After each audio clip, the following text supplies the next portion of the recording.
श्री कृष्ण गोविंद हरे मुरारी हे नाथ नारायण वासुदेव, हे नाथ नारायण वासुदेव। जिह्वे पिबस्वामृतमेतदेवं गोविंद दामोदर माधवेति, गोविंद दामोदर माधवेति। जयतु जयतु देवो देवकी नंदनोऽयं, जयतु जयतु कृष्णो वृष्णिवंशः प्रदीपः। जयतु जयतु मेघश्यामलः कोमलांगो, जयतु जयतु पृथ्वी भारनाशो मुकुंदः। अथ कार्तिक माहात्म्य 35वां अध्याय। अब कार्तिक माहात्म्य जो है, भगवान शिव ने कार्तिक महात्म्य का जो है स्कंद पुराण के अंदर कार्तिक महात्म्य का वर्णन किया है। ब्रह्मवर्तैक पुराण के अंदर प्रतिखंड के प्रकृति खंड के अंदर भी कार्तिक महात्म्य का वर्णन है। और कार्तिक का इतना महत्व इसलिए है कि शुक्ल पक्ष कार्तिक नवमी में द्वापर युग का आरंभ हुआ था। तो द्वापर युग का आरंभ हुआ था, तो द्वापर युग के जो मतलब मेन नायक थे वो कृष्ण थे। तो इसलिए विष्णु का जो है कार्तिक बहुत महत्वपूर्ण हो गया। और कार्तिक नवमी में शुक्ल पक्ष की नवमी से लेके एकादशी पर्यंत जो है दान पुण्य के लिए भी बहुत उत्तम माना गया है। और एकादश शालिग्राम, अब लीजिए कि शालिग्राम जो है, शालिग्राम की उत्पत्ति कहाँ से हुई है। शालिग्राम जी की उत्पत्ति जो है, उत्पत्ति के कारण जो है वो वृंदा, शंखचूड़ और जलंधर का कहानी जो है, कथा जो है वो आपको बहन जी ने पीछे वर्णन किया होगा। तो वृंदा के श्राप से विष्णु भगवान शालिग्राम के यानी कि शिला के रूप में शिला का रूप धारण कर लिए। तो शिला का रूप जो धारण किए तो वो शालिग्राम कहलाए। जैसे कि नर्मदेश्वर नदी के अंदर से जो भी शिला निकलता है वो महादेव का ही रूप होता है, नर्मदेश्वर महादेव का रूप होता है। वैसे ही जो गंडक नदी है, गंडक नदी कुछ हिस्सा गंडक नदी का जो है वो बिहार के अंदर पड़ता है और कुछ हिस्सा जो है वो नेपाल के अंदर चला जाता है।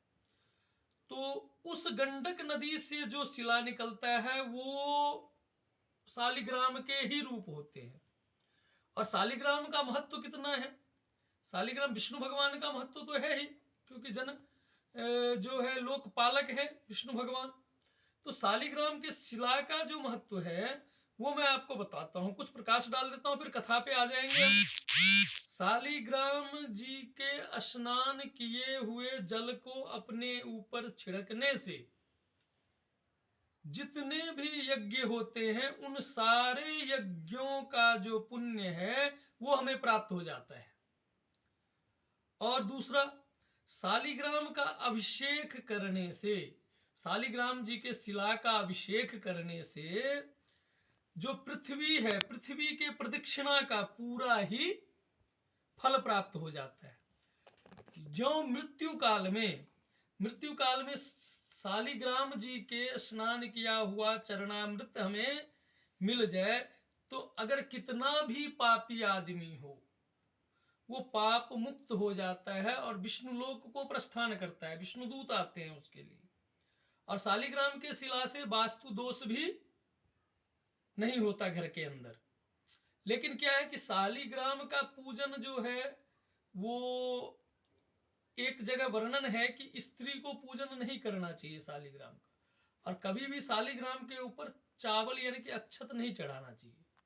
शालिग्राम को जौ तिल एते यवतिला भगवते श्री सत्यनारायणाय नमो नमः। तो विष्णु भगवान को चावल से पूजा नहीं होना चाहिए, विष्णु भगवान का पूजा चावल से नहीं होना चाहिए, अक्षत से। उनका पूजन तिल और जौ से ही होना चाहिए। जैसे हम और भगवान के पूजा में अक्षत का उपयोग करते हैं, वैसे ही इनके पूजा में जौ और तिल का उपयोग करें। अब आते हैं कथा के ऊपर।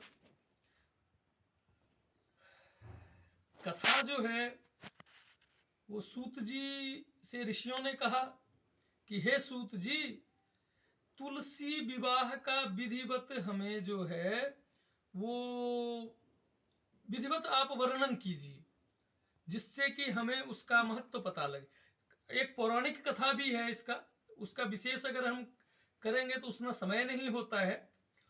तो पौराणिक कथा में सूक्ष्म रूप से मैं बता देता हूं। एक कनक थे, कनक की पुत्री थी किशोरी। किशोरी वैधव्यता को प्राप्त हो गई, तो वैधव्य दोष से मुक्ति पाने के लिए उसने एकादशी यानी द्वादशी युक्त एकादशी में सायं काल में उसने तुलसी जी का विवाह किया, विवाह करवाया, और उससे क्या हुआ कि वैधव्य दोष से मुक्ति पा गई। तो सूत जी कहते हैं, आगे हम कथा पे आते हैं, ये पौराणिक कथा है, इसका विशेष वर्णन है। लेकिन जो आजकल चल रहा है कलयुग के अंदर कथा, वो मैं आपको बताता हूँ। सूत जी कहते हैं, जब सूत जी से ऋषियों ने पूछा तो सूत जी कहते हैं कि सर्वप्रथम जो है 1 तोले स्वर्ण से निर्मित भगवान विष्णु का एक प्रतिमा बनाना चाहिए। 1 तोला आजकल थोड़ा सा क्या है कि जिसके जितना सामर्थ्य हो, कोई जरूरी नहीं है कि 1 तोला, लेकिन शास्त्रोक्त जो है वो 1 तोले का विधान है, तो मैं इसलिए आपको कह रहा हूं। लेकिन आज के समय में सामर्थ्य के अनुसार, अब किसी का सामर्थ्य ज्यादा है तो वो 1 तोले से ज्यादा भी कर सकता है, और कम है तो कम से भी, लेकिन स्वर्ण की निर्मित भगवान विष्णु का प्रतिमा बनाए। और तुलसी जी का जो भरण पोषण है वो अपनी पुत्री के समान करें।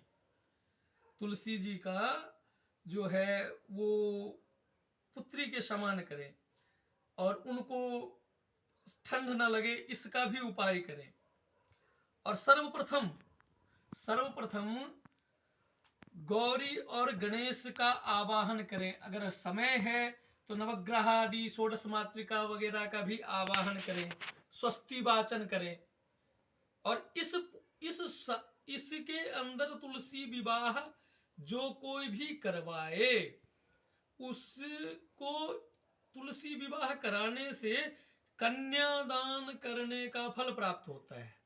तो इसके लिए आपको जो ब्राह्मण चुनना है कि कौन करवाए इसको, तो वो वैदिक ब्राह्मण होना चाहिए, जो कि वेद मंत्रों के द्वारा वो सारे जो तुलसी विवाह का जो वो है, क्या कहते हैं, जो भी वृत्तांत है या जो भी उसके अंदर प्रक्रिया है, वो वैदिक मंत्रों के द्वारा ही करवाए। जैसे कि मान लीजिए तुलसी जी के विवाह में विष्णु भगवान को तुलसी पत्र चढ़ाना है, तो तुलसी पत्र चढ़ाना है तो उसका वैदिक मंत्र उसको आना चाहिए। तो इसलिए तुलसी विवाह जो है वैदिक ब्राह्मण से ही करवाना चाहिए। तो और उसके बाद गौरी गणेश का आवाहन करने के बाद तुलसी जी के और विष्णु भगवान के प्रतिमा के अंदर प्राण प्रतिष्ठा करना चाहिए। प्राण प्रतिष्ठा करें। तुलसी जी और विष्णु भगवान की जो स्वर्ण की प्रतिमा बनाए हैं उसमें प्राण प्रतिष्ठा होने के बाद में, गौरी गणेश का आवाहन होने के बाद में, नवग्रह आदि का आवाहन होने के बाद में जो है नांदी मुख श्राद्ध करना चाहिए। अब नांदी मुख श्राद्ध क्या होता है? लोग बोलेंगे कि पंडित जी शादी के अंदर श्राद्ध का क्या विधान? तो नांदी मुख श्राद्ध का मतलब होता है कि किसी भी यज्ञ को और किसी भी पूजन का जो है जब तक हम अपने पितरों को तृप्त नहीं कर देते तब तक उसका फल हमें प्राप्त नहीं होता है। तो नांदी मुख श्राद्ध वही हुआ कि हम अपने पितरों के निमित्त पूजा करते हैं, पितरों को वस्त्र वगैरह, जनेऊ वगैरह, जो कुछ भी है, अन्न, ये सब जो है वो देते हैं। वो उसका एक प्रोसेस है, वो प्रोसेस जो ब्राह्मण है वो पूरा विधिवत कराता है। नांदी मुख श्राद्ध करने के बाद ही, अगर हम अपनी बेटी का शादी करने जा रहे हैं तो उसमें भी जो है मातृका पूजा होने के बाद में, गौरी गणेश की पूजा होने के बाद नांदी मुख श्राद्ध करना पड़ता है। वहीं पे दक्षिण मुख होके नांदी मुख श्राद्ध होता है। तो नांदी मुख श्राद्ध इसलिए जरूरी है। उसके बाद जो है भगवान का आचमन कराना चाहिए, स्नान कराना चाहिए, पैर धुलाना चाहिए, मुख धुलाना चाहिए, पंचामृत से भगवान का स्नान कराएं, फिर भगवान को मधुपर्क दें। मधुपर्क देने के बाद में फिर भगवान का आचमन कराएं, मुख धुलाएं। उसके बाद हल्दी लेपन कराएं।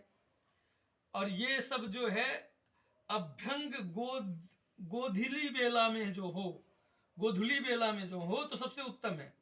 अब इसके बाद जो है भगवान को आमने सामने बिठाएं, तुलसी जी को और भगवान की जो प्रतिमा हमने बनाए उनको आमने सामने बिठा करके उसके बाद जो कन्यादान करने वाला है, जो तुलसी विवाह कराने वाले यजमान है, हमारे हिसाब से जो यजमान है या जो करने वाले व्यक्ति हैं, उनका संकल्प होगा, संकल्प कराना चाहिए। संकल्प और साखोचार, कन्यादान का संकल्प होगा और फिर उसके बाद साखोचार होगा। तो साखोचार के अंदर क्या क्या चीजें होनी चाहिए?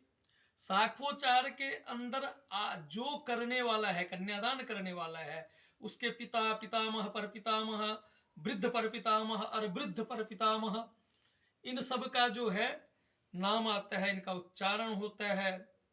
पितामही वगैरह सबका होता है, माता, मातामही, इन सब का, नाना के तरफ का भी सबका उच्चारण होता है। सारे नाम का वर्णन होना चाहिए। उसके बाद जो है साखोचार होने के बाद, कन्यादान का संकल्प होने के बाद जो विवाह की जो सारी पद्धति है, सिंदूर दान हो गया, ठीक है ना, सिंदूर दान भी करना चाहिए, मंगलसूत्र वगैरह जो भी प्रोसेस है, सारे ही प्रोसेस इसके पूरा करना चाहिए। उसके बाद मंगलमय, मंगल की जो ध्वनि है वो होनी चाहिए, मंगल वाद्य वगैरह बजना चाहिए, उत्सव के जैसे माहौल होना चाहिए वहां पे।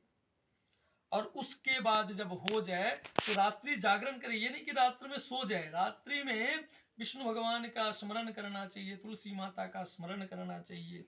और उसके बाद सुबह जो है, सुबह सूक्ष्म रूप से हवन करें, सूक्ष्म रूप से कम छोटा से छोटा, अगर बड़ा करना चाहे तो बड़ा कर सकते हैं, नहीं तो कम से कम छोटा सा हवन करें। और उस हवन के अंदर कम से कम 108 द्वादश मंत्र का ओम, द्वादश मंत्र कौन सा हुआ? ओम नमो भगवते वासुदेवाय, इस मंत्र का जो है आहुति कम से कम 108 बार पढ़े। और उसके बाद द्वादशी में जो है उनका सब भगवान का जो हमने आवाहन किया है उन सब का विसर्जन करें। विसर्जन करने के बाद में तुलसी जी की विदाई करें। विदाई करने के बाद में जो कुछ भी आपने विदाई में जो भी निमित्त भगवान के लिए वस्त्र वगैरह जो भी है सब कुछ जो है वो किसको दे? तो जो कम से कम वेद पाठी विप्र हो, विप्र किसको कहते हैं? जो वेद पाठी ब्राह्मण होता है उसी को विप्र कहा गया है। तो विप्र को जो आचार्य है उस यज्ञ का, यज्ञ ही हुआ तुलसी विवाह, तो उस यज्ञ के आचार्य को सब कुछ दे देना चाहिए, दान कर देना चाहिए। और उसके बाद तुलसी जी का विदाई कर देना चाहिए। वो आचार्य को वो तुलसी भी अपनी पुत्री के रूप में देना चाहिए। और वो आचार्य का कर्तव्य है कि उस तुलसी को अपने यहाँ ले जा करके अपने बहू के समान, और जब उनके घर में चले जाए तो उसके हिसाब से उसका सेवा करना चाहिए, उसकी पूजा करना चाहिए, ठीक है। इस तरह से आचार्य को जो है, उसके बाद स्वसंकल्प आचार्य का जो दक्षिणा है वो दक्षिणा देना चाहिए, दक्षिणा का भी संकल्प होना चाहिए। उसके बाद जो आचार्य ने करा, क्योंकि हर आदमी से शुद्ध शुद्ध मंत्र नहीं बोला जाता, तो जो आचार्य ने करा है उसका जो है पुण्य फल वो भी आपको आचार्य जी दान करके जाएंगे, आपको दे के जाएंगे, उसका फल आशीर्वाद लेना चाहिए। फिर उसके बाद जो है द्वादशी को अपना व्रत का पारण करना चाहिए, यानी कि व्रत खोलना चाहिए। व्रत अगर रेवती नक्षत्र का चौथा चरण पड़ जाता है तो चौथा चरण बाद करने के बाद में ही पारण होगा, उससे पहले पारण नहीं होगा, यानी कि व्रत नहीं खुलेगा। चौथे चरण में, रेवती नक्षत्र के चौथे चरण में कभी भी ये इसका वो नहीं करना चाहिए, सारे भगवान का विसर्जन करना चाहिए। उसके बाद आचार्य की विदाई करें। जय श्री कृष्ण, हरे कृष्ण हरे कृष्ण। कृष्णाय वासुदेवाय हरे परमात्मने प्रणतः क्लेशनाशाय गोविंदाय नमो